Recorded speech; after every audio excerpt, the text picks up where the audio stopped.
Like کریں، subscribe کیجیے، bell icon کو دبائیں تاکہ ہماری ویڈیو سب سے پہلے آپ کے پاس پہنچ سکے۔ مدینہ منورہ کیا ہے؟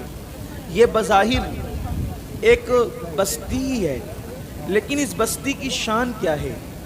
یہ کیسے بسا؟ مدینہ منورہ کیسے بسا؟ اس کے لیے تو بہت وقت چاہیے۔ صرف اشارہ کیسے بسا؟ اللہ کے ہر نبی نے حج کیا، اکثر انبیاء نے حج کیے۔ حضرت موسیٰ علیہ السلام بھی ہزاروں امتیوں کے ساتھ حج کے لیے آئے، اور حج کر کے جب آپ اپنے وطن واپس جانے لگے تو وطن واپس جاتے مکے سے اگر ملک شام واپس جایا جائے تو راستے میں مدینہ منورہ پڑتا ہے۔ ابھی بھی اگر کوئی جب وہ زمینی راستے سے جائے گا، اور اس وقت بھی جب آقا کے ظاہری دور میں بھی جب لوگ مکے سے ملک شام جاتے تھے تو مدینہ منورہ راستے میں پڑتا تھا۔ حضرت موسیٰ علیہ السلام جب حج کے کر کے اپنے وطن ملک شام لوٹنے لگے تو حضرت موسیٰ علیہ السلام نے، ابھی کوئی بستی نہیں تھی وہاں جسے ہم مدینہ منورہ کہتے ہیں، حضرت موسیٰ علیہ السلام نے اس بستی میں اپنی جوتیاں اتار لی، اور اتار کر بہت ادب کے ساتھ آپ اس بستی میں چلنے لگے۔ کھجور کے درخت تھے اور باغات تھے کھجوروں کے، اور وہاں پر چھوٹے چھوٹے جھیلیں تھی، بڑا خوبصورت نخلستان تھا، وہ کوئی آبادی وہاں نہیں تھی۔ لوگوں نے حضرت کلیم سے پوچھا، اے جلالی پیغمبر، صاحب جلال نبی، یہ تو بتائیں کہ آخر اس نخلستان سے آپ کو اتنا پیار اور آپ کو اتنا ادب کیوں ہے؟ تو جناب کلیم نے فرمایا، جس کے صدقے نبوت ملی ہے وہ آخری نبی اسی زمین پر آرام کرے گا، وہ ہجرت کر کے یہاں تشریف لائیں گے اور قیامت تک وہ یہیں آرام فرمائیں گے۔ تو حضرت موسیٰ علیہ السلام کے جو علماء امتی تھے، علماء، ان لوگوں نے کہا، اے کلیم، جس سے محبت آپ کرتے ہیں، جس کا احترام آپ کرتے ہیں، تو ہم اس سے کیوں نہ پیار کریں؟